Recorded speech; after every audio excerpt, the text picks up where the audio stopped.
Hello mathematicians. In this video we are going to learn how to find percent of a number. So make sure you have your foldable out and ready to fill out. Let's begin. Proportional reasoning can be used to solve problems involving percentages. So a proportion is basically two fractions or ratios set equal to each other. So the way I like to do it with percentages is I like to put the 100% on the bottom right corner. Above it, I would put the percentage. And then on the left side, I would put the two numbers that would be equivalent to that. Now, you can set it up different ways and still get the right answer every time, but I think this way is the easiest to just organize. So let's go ahead and look at some problems. Example 1, 21 is what percent of 35? Now, this seems kind of difficult to set up, but I use a system where I go left to right and then go down to the next line and go left to right, kind of like you're reading. So first off, start by putting your 100% in the bottom right corner. And they say 21 is, equal sign is, 21 is what? And remember, what is going to be our thing we don't know, a question mark, or in this case, we're going to put a variable, x, our unknown number. 21 is what percent of 35? And kind of like when you're reading a book, you go all the way to the end, and then once you get to the end, you go down to the next line. So 21 is what percent of 35? That's where our 35 goes.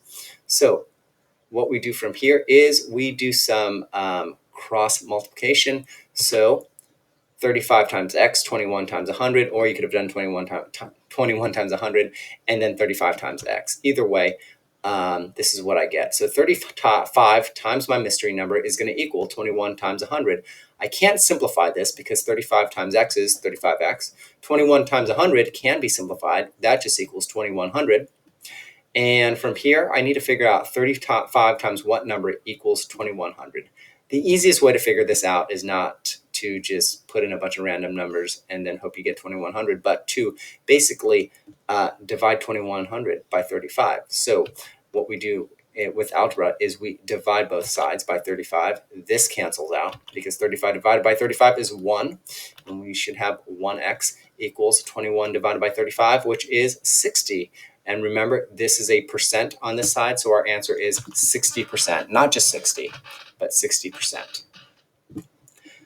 Let's look at example 3. What is 12% of 175? Again, we are going to set up our proportion. I'm going to put my 100% on the bottom right corner. What is 12% of 175? So what is 12% of 175? All right, from here, cross multiply. So x times 100 and 175 times 12. So 100x equals 175 times 12. Let's simplify that further because 175 times 12 is 2100. 100 times x is just 100x. And from here, to figure out what our mystery number is, I am going to divide this side by a 100, which cancels that out. And that means I have to divide this side by 100 as well, because our algebra rule is if I divide this by 100, I divide this side by 100. So that cancels out. We end up with 1x. 2100 divided by 100 ends up equaling 21. So our answer is 21. It's not a percent. Remember, our percentages are on the right side. Our numbers are on the left side. So 21 of 175 is the same as 12% of 100%. Let's look at example 5. Set up our ratio. 100% goes down in the corner.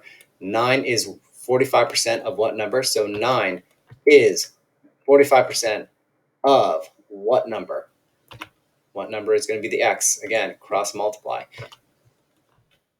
45x, or x times 45 is 45x. 9 times 100 is going to end up being 900. So now to find out 45 times what equals 900, we divide this by 45, which means we divide this side by 45. And this ends up canceling out. I'm going to cross that out because 45 divided by 45 is 1, and 1 times x is 1x, or just plain x. And 900 divided by 45 is 20. So our answer is 20. Let's look at example 2 now. I know the numbers are kind of weird, but set up a proportion. 100 goes in the corner. 28 is what percent of 50? So 28 is what percent of 50? So from here, we cross multiply again. 50 times x is 50x. 28 times 100 is whatever that is, which is 2800. And now To continue solving this, we need to get rid of this 50. So get x by itself, we divide this by 50, which means we divide that by 50. So 50 divided by 50 is 1, so it cancels out. 2,800 divided by 50 is going to be 56. Now, this is a percent because remember, our missing number is a percent. So remember, your answer is going to be a percent because that's what we're looking for. Let's look at example 4. What is 90% of 130? I'm putting my 100% in the corner. What is 90% of 130? Cross multiply. X times 100 is 100x. 130 times 90 is whatever that is. 11,700. So what we need to do is divide both sides by 100 because we need to get rid of this 100. And so then we divide this side by 100. This cancels out. 11,700 divided by 100 is 117. So our answer is 117. Remember, it's not a percent because this is just on the regular number side. Finally, 91 is 70% of what number? 100 goes in the corner. 91 is 70% of what number? So cross multiply. X times 70 is 70x. 91 times 100 is going to end up being 9100. So to find our mystery number, again, we are going to get rid of the 70. We want to get this x by itself. So we get rid of this 70 by dividing it by 70. We end up with 1, which means we have to divide this side by 70 as well. X is going to end up equaling 130, and it is not a percent because remember, it's on the regular number side. We're not looking for a percent. So 130 is your answer. And that is it for that foldable.